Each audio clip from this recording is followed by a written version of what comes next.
क्या आपने कभी सोचा है कि आपके ब्रेकफास्ट का हीरो वो नरम और परफेक्ट स्लाइस ब्रेड फैक्ट्री में आकर कैसे बनता है? ब्रेड का ये सफर सिर्फ आटे और पानी का खेल नहीं है, बल्कि इसमें मशीनों की एक जादुई दुनिया भी छिपी है।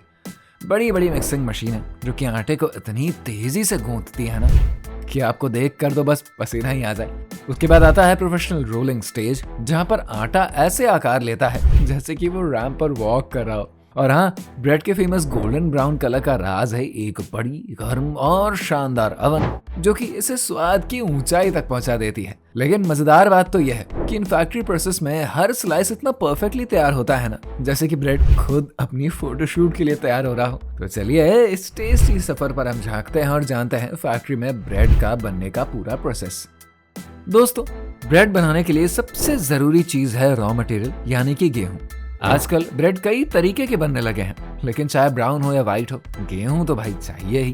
फैक्ट्री में दूर दराज से ट्रकों में भरकर अच्छी क्वालिटी का गेहूं लाया जाता है। इसके बाद गेहूं को खास टेक्निक से तैयार करते हैं। हमारे कहने का मतलब ब्रेड के लिए गेहूं को तैयार किया जाता है। फैक्ट्री में एक यूनिट होती है जहां पर ब्रेड बनाने के लिए गेहूं को तय किए गए इंस्ट्रक्शन के हिसाब से पीसते हैं। इसमें बड़ी बड़ी मशीनों का इस्तेमाल होता है। आप यहाँ देख सकते हैं कैसे मशीन्स में गेहूं डाला गया है और मशीन के अंदर इसे एक खास टेम्परेचर और टेक्निक से पीसा जा रहा है। इसे ना ज्यादा बारीक किया जाता है और ना ही ज्यादा मोटा। मशीन के दूसरे चेंबर से गेहूं का आटा निकलता है जो कि ब्रेड बनाने के लिए तैयार होता है। आपको हम बता दें, व्हाइट ब्रेड और ब्राउन ब्रेड में अंतर होता है।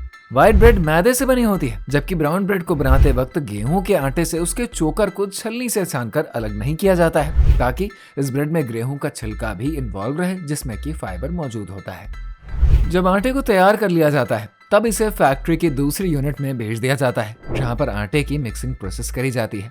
यहाँ पर सबसे पहले एक बड़ी सी मशीन में आटे को डाल दिया जाता है और उसके साथ कुछ मात्रा में गर्म पानी, साथ ही यीस्ट को भी मिलाया जाता है, ताकि इसमें फर्मेंटेशन प्रोसेस अच्छे से हो सके।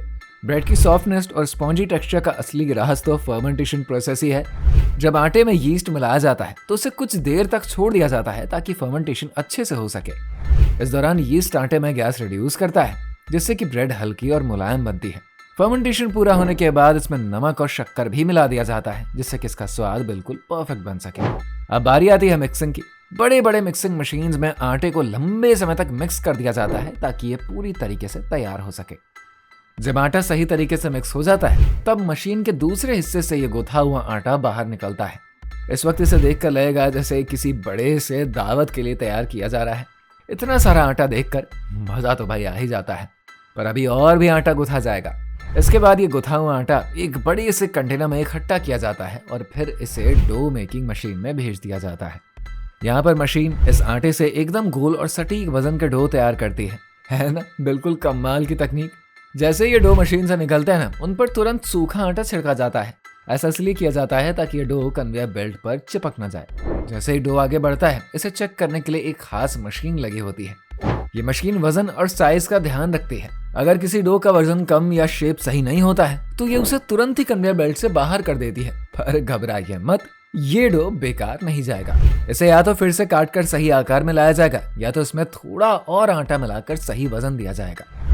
थोड़ा और आगे बढ़ते ही डो एक लोहे की जाली जैसे पर्दे से गुजरता है। ये जाली एक मशीन का हिस्सा होती है, जो कि डो को रफली आकार देती है। इस प्रक्रिया से डो का बेसिक शेप तैयार हो जाता है, लेकिन यह अंतिम रूप नहीं होता। जैसे ही डो इस मशीन से बाहर आता है, इसे मोल्ड में रख दिया जाता है। मोल्ड का काम है डो को एकदम परफेक्ट शेप में ढालना। अब मोल्ड में रखे गए डो आगे की ओर बढ़ जाता है और कन्वेयर बेल्ट पर लगी मशीन हल्का सा दबाव डालती है, ताकि डो पूरी तरीके से मोल्ड की शेप का ही हो जाए। यह प्रक्रिया सुनिश्चित करती है कि हर ब्रेड की शेप एकदम एक जैसी और बिल्कुल परफेक्ट हो। अंत में इन तैयार डो को बेकिंग के लिए फैक्ट्री के दूसरे हिस्से में भेज देते हैं। जैसे ही मोल्ड्स में रखे डो कन्वेयर बेल्ट पर चलते हुए आगे बढ़ते हैं, तो एक बड़ी सी बेकिंग मशीन में प्रवेश करते हैं। ये मशीन इतनी बड़ी होती है कि इसमें एक साथ सैकड़ों ब्रेड बेक किए जा सकते हैं। इस मशीन का तापमान 50 से 55 डिग्री सेल्सियस तक होता है, जो कि ब्रेड को पूरी तरीके से पकाने के लिए एकदम परफेक्ट है। मोल्ड में रखे ब्रेड इस मशीन में लगभग 8 मिनट तक रहते हैं। इतने समय में ब्रेड अच्छी तरीके से पक जाते हैं और उनका आकार भी बिल्कुल सेट हो जाता है। लेकिन बाहर निकलने पर ये ब्रेड काफी ज्यादा गर्म होते हैं। अब सवाल यह है, इतनी गर्म ब्रेड को ठंडा कैसे किया जाए ताकि उनका आकार बिगड़े ना? इसका भी हल है। कन्वेयर बेल्ट इन्हें फैक्ट्री के प्लेटफॉर्म पर इधर उधर घुमाते हुए ठंडा करने का काम करता है। लगभग 20 मिनट तक ये ब्रेड घूमते रहते हैं और बिल्कुल ठंडे हो जाते हैं। अब ठंडे ब्रेड्स को देखकर लगता है कि ये तो भाई तैयार है, लेकिन ठहरिए, ये अभी भी बड़े बड़े ईंटों जैसे ही दिख रहे हैं। इन्हें खाने लायक स्लाइस में काटना भी तो जरूरी है। इसके लिए ब्रेड को एक ऑटोमेटिक कटिंग मशीन की ओर भेज दिया जाता है। कन्वेयर बेल्ट पर चलते हुए ब्रेड कटिंग मशीन में पहुंचते हैं, जहां पर ये कुछ ही पलों में परफेक्ट स्लाइसेस में बदल जाता है। अब आप इन्हें आसानी से पकड़कर खा सकते हैं, लेकिन कहानी यहाँ पर खत्म नहीं होती। अब बारी है इन ब्रेड्स को पैकेजिंग के लिए तैयार करने की। बिना पैकेजिंग के ब्रेड आपके घर तक सुरक्षित तो पहुंच नहीं सकता। फैक्ट्री के पैकेजिंग यूनिट में ये ब्रेड कन्वेयर बेल्ट के जरिए पहुंचते हैं। यहाँ पर मशीनें इन ब्रेड्स को प्लास्टिक के सुरक्षित पैकेट्स में पैक करते हैं ताकि ये फ्रेश और हाइजीनिक रहें। ब्रेड की स्लाइस तैयार हो जाने के बाद इसके सफर में सबसे आखिरी और अहम कड़ी पैकेजिंग की रह जाती है। पैकेजिंग प्रोसेस में इन ब्रेड को सुरक्षित रूप से पैक करने का काम शुरू होता है।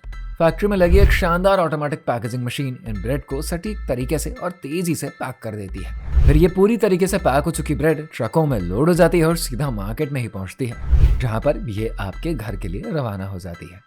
वैसे दोस्तों, जब बात हो ब्रेड की तो हम में से ज्यादातर लोग इसे मक्खन लगाकर या रोस्ट करके खाते हैं, लेकिन क्या आपने कभी इन शानदार गार्निश किए हुए बंस को देखा है? बंस जिनके ऊपर तिल और ड्राई फ्रूट से सजी हुई एक आकर्षक टॉपिंग होती है, जिन्हें देखकर दिल में बस एक ही ख्याल आता है, कभी इसे भी चखा जाए। और दोस्तों, इन बंस की डिमांड भी ब्रेड से कम नहीं है। आपकी जानकारी के लिए बता दें, ब्रेड की तरह इन बंस को भी फैक्ट्री में तैयार किया जाता है, लेकिन इसके कुछ प्रोसेस में बदलाव होता है। बंस का स्वाद बढ़ाने के लिए आटे में चीनी, दूध, हनी और कुछ और खास तरह के फ्लेवर्स डाले जाते हैं। इससे इनका स्वाद और भी लाजवाब हो जाता है।